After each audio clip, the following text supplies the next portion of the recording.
அனைவருக்கும் வணக்கம். Welcome to mission விடாமுயற்சி போட்டித் தேர்வு மையம், சேலம் 4 ரோடு. இன்றைக்கி இந்த வீடியோவில் தமிழ்நாடு கூட்டுறவு சங்கம் சார்பாக நடத்தக்கூடிய டிஆர்பி மற்றும் எஸ்ஆர்பிக்கான தமிழ் சப்ஜெக்ட், அதாவது இலக்கியங்கள் பற்றி நம்ம பார்க்க போகிறோம். இந்த இலக்கியத்தில் நம்ம என்னென்ன படிக்க போகிறோம் அப்படின்னா, ஃபஸ்ட்டு சாப்டர் உங்களுக்கு சிலபஸில் கொடுத்துருப்பாங்க. அதாவது உங்களுக்கு திராவிட மொழி குடும்பம் அப்படின்னு சொல்லிட்டு ஒரு முக்கியமான சாப்டர் கொடுத்துருப்பாங்க. அப்போது திராவிட மொழி குடும்பங்கள்னால் என்ன, அந்த திராவிடம் அப்படின்ற மொழிகளுக்குள்ளே என்னெல்லாம் வரும், முக்கியமாக நம்மளுடைய தமிழ் மொழியினுடைய வரலாறு பற்றி நாம் தெரிஞ்சுக்க வேண்டியது ரொம்ப அவசியம். இதெல்லாம் நம்ம பார்க்க போகிறோம். ஓகே, இப்போ ஒன் பை ஒன்னாக பார்த்துடலாம். நம்மளுடைய வீடியோ சேனலை சப்ஸ்கிரைப் பண்ணலை அப்படின்னா பண்ணி வச்சுக்கோங்க. இதுக்கு மேலே நம்மளுடைய ஓன் மெட்டீரியல் இருந்து உங்களுக்கு அடிக்கடி இந்த மாதிரியான வீடியோஸ் வந்துக்கிட்டே இருக்கும். வரக்கூடிய டிஆர்பி அண்ட் எஸ்ஆர்பி 2026 ஆண்டிற்குள் வரக்கூடிய இந்த எக்ஸாமில் நீங்கள் கிளியர் பண்ணணும் அப்படின்னா கண்டிப்பாக நம்மளுடைய சேனலை ஃபாலோ பண்ணிக்கிட்டே வாங்க. ஓகே, ஸ்டார்ட் பண்ணிடலாம். இப்போ முதல்ல பார்த்திங்கன்னா மொழி பற்றிய தகவல்கள் அப்படின்னு ஆரம்பிக்கக்கூடிய இந்த சாப்டரில் இதில் தான் நம்ம திராவிட மொழி குடும்பங்கள் பற்றி நம்ம பார்க்க போகிறோம். அதுக்கு முன்னாடி நம்மளுடைய தமிழ் எந்த அளவுக்கு ரொம்ப பழமையானது அப்படின்னு சொல்லி பார்க்கலாம். 5000 ஆண்டுகளுக்கு மேல் நம்மளுடைய தமிழ் மொழி பழமையானதுன்னு சொல்கிறாங்க பல அறிஞர்கள். அதுக்கு நிறைய ப்ரூஃபும் கிடச்சிருக்கு, பல நூல்களும் சொல்லியிருக்கு.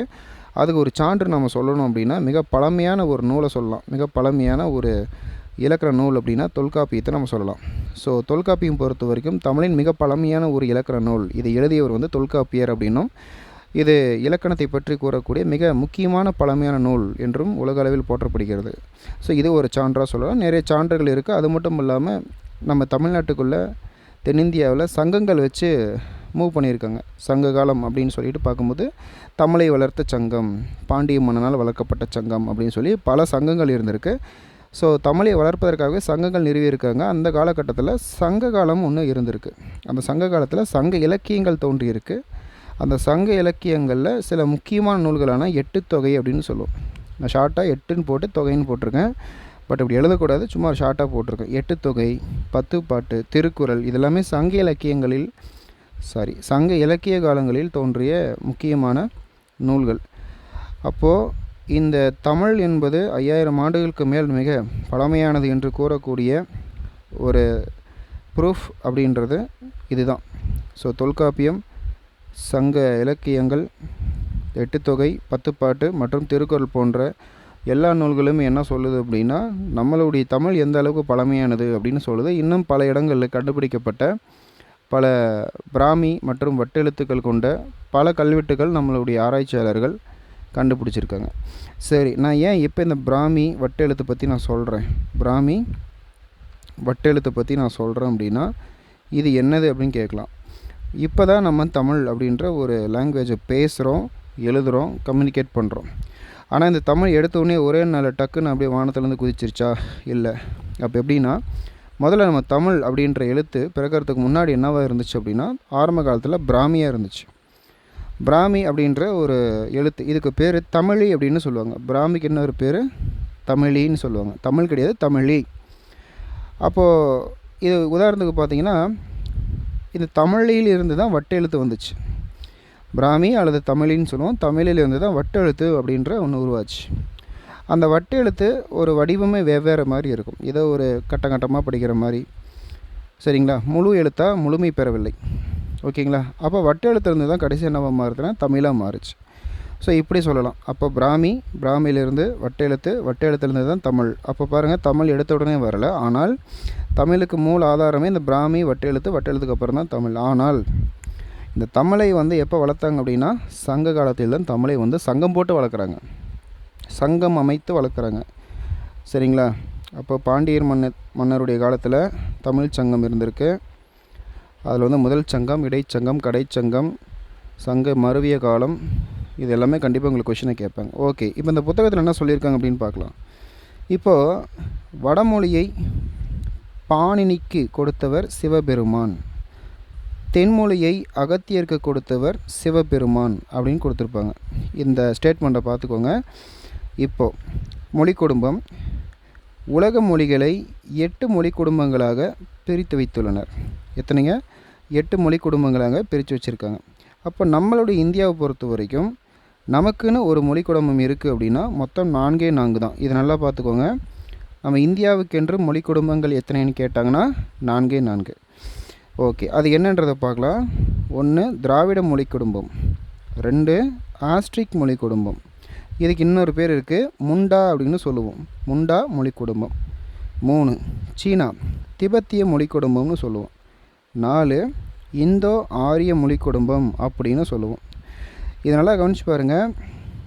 திராவிடம், ஆஸ்ட்ரிக், சீனோ, இந்தோ இது எல்லாமே ஒவ்வொரு மக்களால் பின்பற்றப்படக்கூடிய சில மொழிகள்.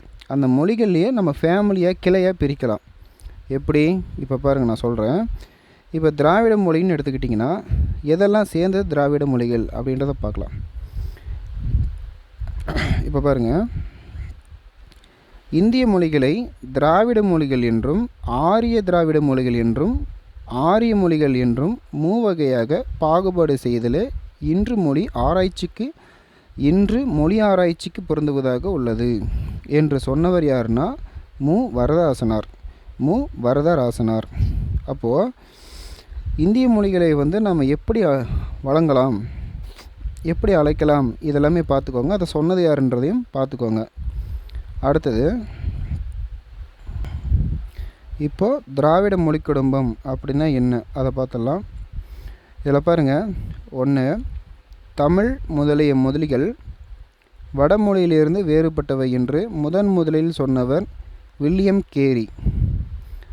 2 தமிழ், தெலுங்கு, மலையாளம், கன்னடம் ஆகிய 4 மொழிகளும் ஒரு தனி குடும்பத்தை சார்ந்தவை என்று முதலில் கூறியவர் எல்லிஸ். 3 திராவிடர் என்ற சொல்லை இடைக்காலத்தில் பயன்படுத்தியவர் குமரிலப்பட்டர். 4 திராவிட மொழிகளில் ஒப்பியல் ஆய்வின் தந்தை என்று அழைக்கப்படுபவர் கால்டுவெல். 5 கால்டுவெல் இந்நூலை ஆங்கிலத்தில் எழுதினார். 6 இந்நூலை தமிழில் மொழிபெயர்த்தவர்கள் கா. கோவிந்தன் மற்றும் கா. ரத்னம். அடுத்து 6வது பார்த்தலாம். அப்போ நல்லா பாருங்கள், கால்டுவெல் அவர்கள் எழுதிய புத்தகத்தின் பெயர் என்னன்னு கேட்கலாம். அப்போ இந்த புத்தகத்தினுடைய பெயர் என்னன்னு பார்த்தீங்கன்னா திராவிட மொழிகளின் ஒப்பிலக்கணம் அப்படின்னு சொல்லுவாங்க. ஸோ ஒப்பியல்னு கொடுத்துருக்காங்க, அல்லது ஒப்பிலக்கணம் அப்படின்னு போட்டுக்கோங்க. ஏ கம்பேரிட்டிவ் கிராமர் ஆஃப் திராவிடியன் அப்படின்னு சொல்லுவாங்க. கம்பேரிட்டிவ் கிராமர் ஆஃப் திராவிடியன் அப்படின்னு சொல்லுவாங்க. ஸோ இது எழுதியது உலக புகழ்பெற்ற நூலை எழுதிய ராபர்ட் கால்டுவெல். இவருடைய முழு பெயர் ராபர்ட் கால்டுவெல்.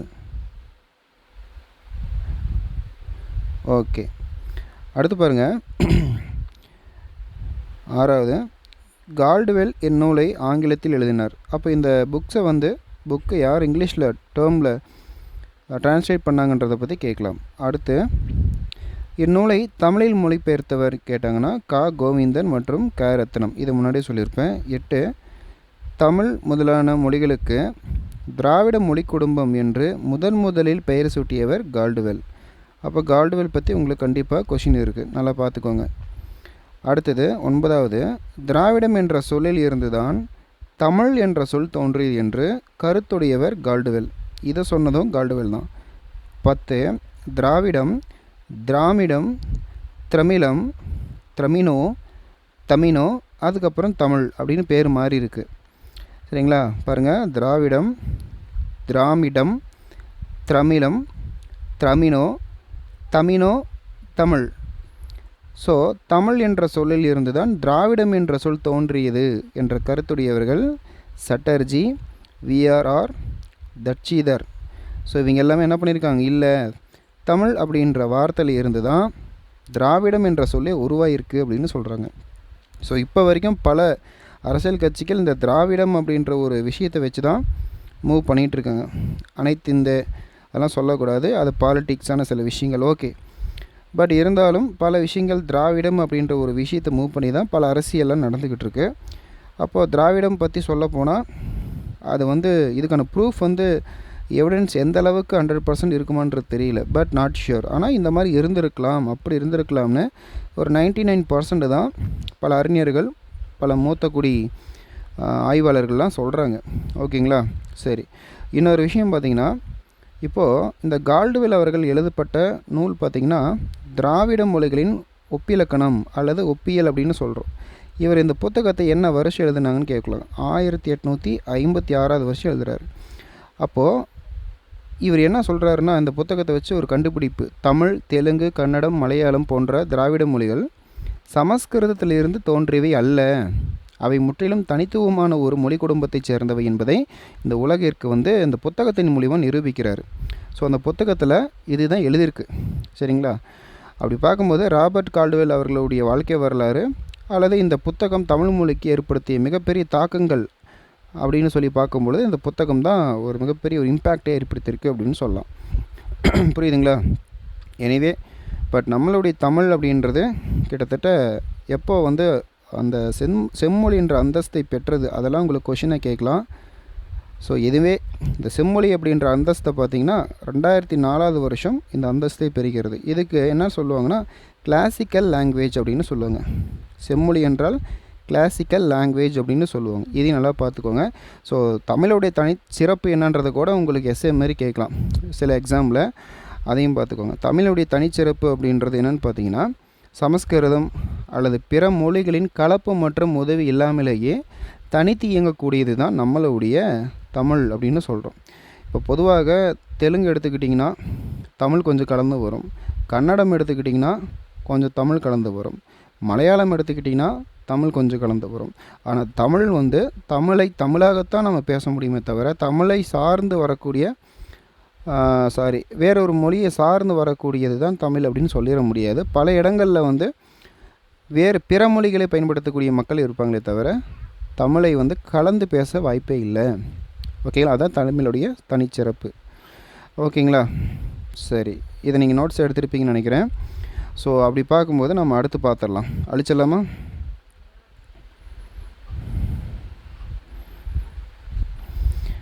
ஓகே, இப்போ நம்ம பார்க்க போகிறது ரொம்ப ரொம்ப முக்கியமான ஒரு விஷயம் என்னென்னு பார்த்தீங்கன்னா முச்சங்க தகவல்கள் அப்படின்னு கொடுத்துருக்காங்க. ஓகேங்களா? ஸோ முச்சங்கம்னா என்னன்னு கேட்டிங்கன்னா பொதுவாக இந்த தமிழை வளர்ப்பதற்காக பாண்டியர்களுடைய மன்னர்கள் ஆட்சி காலத்தில் என்ன பண்ணியிருக்காங்கன்னா ஒரு கிட்டத்தட்ட ஒரு 3 காலகட்டமாக சங்கம் வைத்து தமிழை வளர்த்துருக்காங்க. அந்த சங்கத்துடைய பெயர் என்னன்னு பார்த்தீங்கன்னா முதற் சங்கம், 2ஆம் சங்கம் மற்றும் 3ஆம் சங்கம் லாஸ்ட்டில் இருக்கும். 3ஆம் சங்கம். ஓகேங்களா? ரைட். அந்த 3 சங்க காலத்தில் இடம், ஆதரித்த அரசர்களுடைய பெயர்கள், நூல்கள், புலவர்கள் சிலர், இலக்கண நூல்கள் இதெல்லாம் கொடுத்துருவாங்க. கண்டிப்பாக உங்களுக்கு டெஃபினட்டாக 1 அல்லது 2 கேள்விகள் இதிலேருந்து வரலாம். ஓகேங்களா? நல்லா பார்த்துக்கோங்க. மொத்தம் எத்தனை சங்கங்கள் இருக்குன்னா 3 சங்கங்கள். ஓகே, இதில் என்னெல்லாம் பார்க்க போகிறோன்னா இடத்துலேருந்து இலக்கண நூல்கள் வரைக்கும் பார்க்க போகிறோம். ஓகே, இதில் முதல்ல பாருங்கள் தென்மதுரை. இங்கே தேன் கொடுத்துருக்காங்க, சின்னத்தை போட்டுக்கோங்க. தென்மதுரை இங்கே பக்ருளி அப்படின்ற ஒரு ஆற்றங்கரை ஓரமாக தான் இந்த முதல் சங்கத்தை அமைச்சிருக்காங்க. என்ன ஆற்றங்கரை? பக்ருளி அப்படின்ற ஒரு ஆறு. ஓகே, இந்த முதல் சங்கத்தை ஆதரித்த சில அரசர்கள் அல்லது மன்னர்கள் அப்படின்னா காய்ச்சின வழுதி முதல் கடுங்கோன் வரை கிட்டத்தட்ட 89 அரசர்கள் இந்த முதல் சங்கத்தை ஆதரித்துள்ளனர். இவர்கள் வெளியிட்ட நூல்கள், இவர் காலத்தில் நூல்கள் என்னென்ன வெளியிட்டிருக்காங்கன்னா பெரும் பரிபாடல், முதுநாரை, முதுகுருகு, களரியா, விரை, அகத்தியம் இந்த மாதிரியான நூல்களை வெளியிட்டிருக்காங்க. ஸோ தொல்காப்பியத்துக்கு முன்னாடியே அகத்தியம் அப்படின்ற ஒரு நூல் கிடைக்கப்பட்டதாக ஒரு வரலாறு உண்டு. புலவர்கள் பெயர்களில் அகத்தியர், திரிபுரம் எரித்த விரிசிடை கடவுள், குன்றெறிந்த வேல், முரஞ்சியோர், முடி நாகரையார், நிதியின் கிழவன். ஓகேங்களா? ரொம்ப பொறுமையாக தான் வாசிக்கிறேன். இலக்கண நூல் பொறுத்த வரைக்கும் அகத்தியம். அப்போது முதற் சங்கத்தில் மிகப்பெரிய ஒரு நூல் என்னன்னு கேட்டிங்கன்னா இலக்கணம் சார்ந்த நூல் அகத்தியம். இது டெஃபினட்டாக கேட்பாங்க.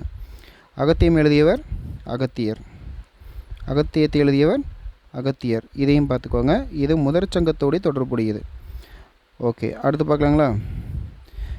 புரியலைன்னா மீண்டும் ஒரு முறை ரிவைண்ட் பண்ணி பாருங்கள். அடுத்து பார்ப்போம். இப்போ நம்ம பார்க்க வேண்டியது 2வது சங்கம் கபாடபுரத்தில் அமையப்பட்டுச்சு. இந்த 2வது சங்கம் கபாடபுரத்தில் அமையப்பட்டிருக்கு. குமரி ஆற்றங்கரைன்னு சொல்லுவாங்க. குமரி ஆற்றங்கரை அப்படின்னா தமிழ்நாட்டுடைய தென்கோடி முனை குமரி முனைன்னு சொல்லுவோம். அந்த குமரி முனையில் இருந்திருக்கு, பட் கபாடபுரம் இப்போ இல்லைன்ற மாதிரி சொல்கிறாங்க. அதாவது கபாடபுரம்ன்றது குமரியுடைய ஒரு எட்ஜ் ஆஃப் த பாயிண்ட். இதில் பாருங்கள், அப்போ இருந்த சில மன்னர்கள், ஆதரித்த மன்னர்கள் வேண்டோர் செழியன் அவர்கள் முதல் முடத்திருமாறன் வரை கிட்டத்தட்ட 57 பேர் இதை ஆதரிச்சிருக்காங்க. இதை இரண்டாவது சங்கத்தை. ஸோ இதில் பாருங்கள், இதில் வந்து சில நூல்கள் அப்படின்னு பார்க்கும்போது என்ன கொடுத்துருக்காங்க பாருங்கள். பெருங்கலி, குறுகு, வெண்டாளி, வியாழமாலை, அகத்தியம், தொல்காப்பியம், மாபுராணம், பூதப்புராணம், இந்த மாதிரி நூல்களை வெளியிட்டிருக்காங்க. இந்த காலத்தில் வாழ்ந்த சில புலவர்களுடைய பெயர்களை பார்த்தோம் அப்படின்னா அகத்தியர், தொல்காப்பியர், இருந்தையூர் கருங்கோழி, மோசி, வென்றூர் காப்பியன், சிறு பாண்டாரங்கன் திரையன், மாறன், கரெக்டாக தானே? எஸ், மாறன், துவரைக்கோன், கீரந்தை, இதையும் பார்த்துக்கோங்க. இந்த காலத்தில் வெளியிடப்பட்ட சில இலக்கண நூல்கள் அப்படின்னு பார்த்தா அகத்தியம் மற்றும் தொல்காப்பியம். அப்போது அகத்தியம் என்ற நூலை எழுதியவர் அகத்தியர், தொல்காப்பியம் என்ற நூலை எழுதியவர் தொல்காப்பியர். அப்போ நல்லா பாருங்கள், இரண்டாவது சங்கத்தை ஆதரித்த அரசர்களுடைய பெயர்கள், இவர்கள் காலத்தில் வாழ்ந்த இது அரசர் பெயரில் இடத்தின் பெயர்கள், இவர்கள் காலத்தில் ஆதரித்த அரசர்களுடைய பெயர்கள், அவர்கள் வெளியிட்ட நூல்கள், சில புலவர்களின் பெயர்கள், அதில் ஃபேமஸான சில நூல்கள் அப்படின்றது கட்டாயம் உங்களுக்கு எக்ஸாம் பாயிண்ட் ஆஃபில் கேட்பாங்க. அடுத்து பார்க்கலாம் மூன்றாவது சங்கம் பொறுத்த வரைக்கும் எந்த பகுதின்னு பார்த்தீங்கன்னா இடம், மதுரை, வைகை ஆற்றங்கரையில் நிறுவியிருக்காங்க. அப்போ மதுரை என்பது பாண்டியர்களுடைய சொர்க்க பூமி. அப்போ பாண்டியர்களுடைய சொர்க்க பூமியான இந்த பகுதியில் வைகை ஆற்றங்கரையில் மூன்றாவது தமிழ் சங்கத்தை நிறுவியிருக்காங்க. அந்த காலத்தில் வாழ்ந்த அரசர்கள் முடத்திருமாறன் முதல் உக்கிர பெருவழுதி வரை கிட்டத்தட்ட 49 பேர் வாழ்ந்திருக்காங்க. அப்போ வாழ்ந்து ஆதரிச்சிருக்காங்க. அப்போது சில நூல்கள் அப்படின்னு சொல்லி பார்க்கும்போது நெடுந்தொகை, குறுந்தொகை, நற்றிணை, புறநானூறு, ஐங்குறுநூறு, பதிற்றுப்பத்து, களி, பரிபாடல், கூத்து, வரி, குற்றிசை, பேரிசை, இது போன்ற நூல்கள் வெளியிடப்பட்டிருக்காங்க. ஸோ அந்த காலத்தில் வாழ்ந்த புலவர்கள் அப்படின்னு பார்க்கும்போது புலவர்கள் சிறுமேதாவியர், சேந்தம்பூதனார், அருவுடையார், பெருங்கொற்றூர் கிழார், இளந்திருமாறன், மதுரை ஆசிரியர், நல்லந்துவனார், மருதன், இளநாகனார் மற்றும் நக்கீரனார். இந்த காலகட்டத்தில் ரொம்ப ஃபேமஸான 2 நூல்கள் அகத்தியம் மற்றும் தொல்காப்பியம். எனக்கு என்னமோ இந்த அகத்தியம் தொல்காப்பியத்தை பற்றி உங்களுக்கு அதிகமாக கொஷனில் கேட்பான் அப்படின்ற மாதிரி எனக்கு ஒரு டவுட். நல்லா பார்த்துக்கோங்க, ஓகேங்களா? அப்போ முதற்சங்கம் பொறுத்த வரைக்கும் கடல் கொண்ட பழைய மதுரை அப்படின்னு சொல்லுவாங்க. முதற்சங்கம் பொறுத்த வரைக்கும் கடல் கொண்ட பழைய மதுரைன்னு சொல்லுவாங்க, ஓகேங்களா? இது தற்போதைய குமரிக்கண்டம் அல்லது லெமூரியா பகுதியில் இருந்ததாக சொல்லப்படுது. இது ரொம்ப முக்கியம். முதற்சங்கம் எங்கேங்க? கிட்டத்தட்ட இது வந்து ஒரு தற்போதைய குமரிக்கண்டத்தில் இருந்திருக்கலாம் அல்லது லெமூரியா பகுதின்னு சொல்லுவாங்க, அந்த மாதிரி பகுதியில் இருந்திருக்கலாம் அப்படின்ற மாதிரி ஒரு யூகம், சரிங்களா? அப்போ காய்ச்சின பெருவழுதி பற்றின இன்ஃபர்மேஷன் ரொம்ப முக்கியம். மொத்தம் 89 அரசர்கள் அப்படின்னு சொல்லுவாங்க. ஸோ ஆண்டுகள் கிட்டத்தட்ட தோராயமாக பார்த்திங்கன்னா 4440 ஆண்டுகளுக்கு முன்னதாக 4440 ஆண்டுகள் இது வந்து நிலைத்திருந்ததாக இலக்கியங்கள் சொல்லுது. முதல் சங்கம் 4440 ஆண்டுகள் நிலைத்திருந்ததாக சொல்லப்படுது. இலக்கிய சில சுவாரஸ்யமான விஷயங்கள் என்னென்னு பார்த்தீங்கன்னா, இந்த சங்கத்தில் மனிதர்களோடு சேர்ந்து சிவபெருமான், முருகப்பெருமான் மற்றும் குபேரன் போன்ற தெய்வங்கள் வந்து அகத்திய முனிவரும் எல்லாம் ஒன்றா சேர்ந்து தமிழ் ஆராய்ந்ததாக நம்பப்படக்கூடிய ஒரு காலகட்டம். எல்லா கடவுளும் ஒன்றா சேர்ந்து இந்த அகத்திய முனிவரோட தமிழ் பற்றின ஆராய்ச்சி மேற்கொண்டார்கள் அப்படின்ற மாதிரி நம்பப்படுது. ஸோ இந்த சமயத்தில் அகத்தியம் என்ற ஒரு முதலான இலக்கண நூல் கடல் கோளால் முற்றிலும் அழிந்து போனது அப்படின்னு சொல்கிறாங்க. கடல் கோள்னால் சுனாமினால் அந்த புக் எழுதுனாங்க இல்லையா, அகத்தியம் அப்படின்ற புக் எழுதுனாங்க இல்லையா, அந்த புக்கு வந்து சுனாமியால் அடிச்சிட்டு போயிடுச்சு அப்படின்ற மாதிரியும் ஒரு பேச்சு வழக்கு உண்டு. ஓகேங்களா. அதே போல் ரெண்டாவது சுவாரஸ்யமான விஷயம் பார்த்திங்கன்னா, இந்த இரண்டாவது சங்க காலத்தை பொறுத்த வரைக்கும் முதலாவது மதுரை கடலில் மூழ்கிய பின்னாடி அந்த பாண்டிய மன்னர்கள் கபாடபுரத்தை தலைநகராக்கி சங்கத்தை வந்து அமைக்கிறாங்க. சரி, ஃபஸ்ட்டு அந்த சங்கம் கடலில் மூழ்கி போச்சு சுனாமி வந்ததுனால. அப்போது ரெண்டாவது சங்கத்தை வச்சு என்ன பண்ணுறாங்க அப்படின்னா, அந்த முதலாவது மதுரை அப்படின்னு சொல்லுவோம், முதலாவது மதுரை கடலை மூழ்கிய பின்னாடி கபாடபுரத்தை வந்து அவங்க சங்கமாக வச்சு நிறுவியிருக்காங்க. ஓகேங்களா. அப்போது ஃபஸ்ட்டு சங்கம் அழிஞ்சிருச்சு, அதனால் இரண்டாவது கபாடபுரத்தில் செட் பண்ணியிருக்காங்க. சரிங்களா. ஓகே.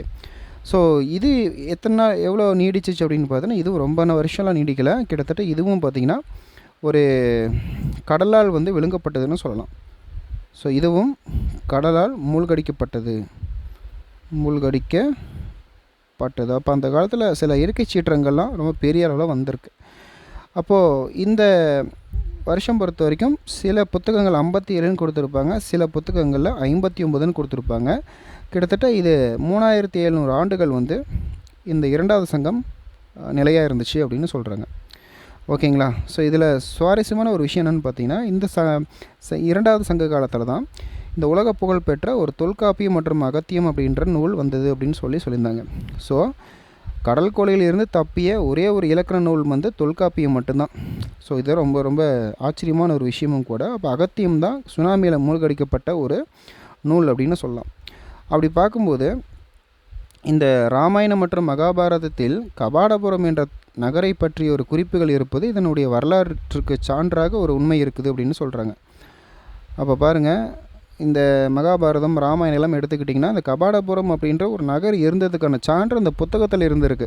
இதில் ராமாயணம் மற்றும் மகாபாரதத்தில். ஸோ அப்போ வந்து இதெல்லாம் உண்மை தான். அந்த மாதிரியான நூல்களில் இதை பற்றி குறிப்பிடப்பட்டிருக்குன்னா அதெல்லாம் உண்மை தான்.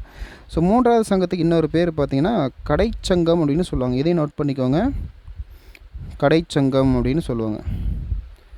இது எதுக்காக நிறுவப்பட்டுச்சு அப்படின்னா, முதல் சங்கம் இரண்டாம் சங்கம் ரெண்டு சங்கமுமே கடல் கொள்ளல் மூழ்கடிக்கப்பட்ட பிறகு தப்பித்த மூன்றாவது ஒரு சங்கம் தான், அமைக்கப்பட்ட சங்கம் தான் மூன்றாவது சங்கம் கடைச்சங்கம் அப்படின்னு சொல்கிறோம். அப்போது இதில் வந்து பார்த்திங்கன்னா, இந்த இரண்டு நகரங்களும் அழிஞ்சு போன பிறகு தப்பித்த பிழைத்த முடத்திருமாறன் மன்னன் இன்றைய மதுரையில் இந்த சங்கத்தை நிறுவுறாரு. சரிங்களா. முடத்திருமாறன் அப்படின்றவர் தப்பிச்சிட்டார், பல விஷயங்கள் பல போர்களை தாண்டி தப்பிச்சு வந்து தற்போதைய மதுரையில் வந்து இந்த சங்கத்தை நிறுவுறாரு. ஆண்ட மன்னர்கள் பார்த்திங்கன்னா நம்மளோட சொல்லியிருப்போம், முடத்திருமாறன் போன்ற 49. இந்த 49 கவுண்டிங் ரொம்ப முக்கியம். கிட்டத்தட்ட இது ஒரு 1850 ஆண்டுகள் வந்து இதை வந்து கண்டினியூ பண்ணியிருக்காங்க. இந்த மூன்றாவது சங்கத்தை 1850 ஆண்டுகள் நிலைத்திருந்தது அப்படின்னு சொல்லலாம். ஸோ இதில் சுவாரஸ்யமான விஷயம் என்னென்னு பார்த்தீங்கன்னா, இன்று நம்ம படிக்கக்கூடிய நற்றிணை, குறுந்தொகை, புறநானூறு போன்ற சங்க இலக்கிய நூல்கள் மற்றும் திருக்குறள் போன்ற நூல்கள் இது வந்து அரங்கேற்றப்பட்டது எப்போன்னு பார்த்தீங்கன்னா இந்த சங்க காலத்தில் தான். போன்றவை அரங்கேற்றப்பட்டதுன்னா இந்த சங்க காலத்தில் அரங்கேற்றப்பட்டது அப்படின்னா அதனுடைய புகழை வந்து வெளிச்சத்தை கொண்டு வருது. இப்போது திருக்குறள்லாம் எடுத்துக்கிட்டிங்க அப்படின்னா கிட்டத்தட்ட கிமு 31 அவர் வந்து திருவள்ளுவர் ஆண்டுன்னு சொல்லியிருப்போம். அந்த கிமு 31 அப்படியே வந்திருக்கும்.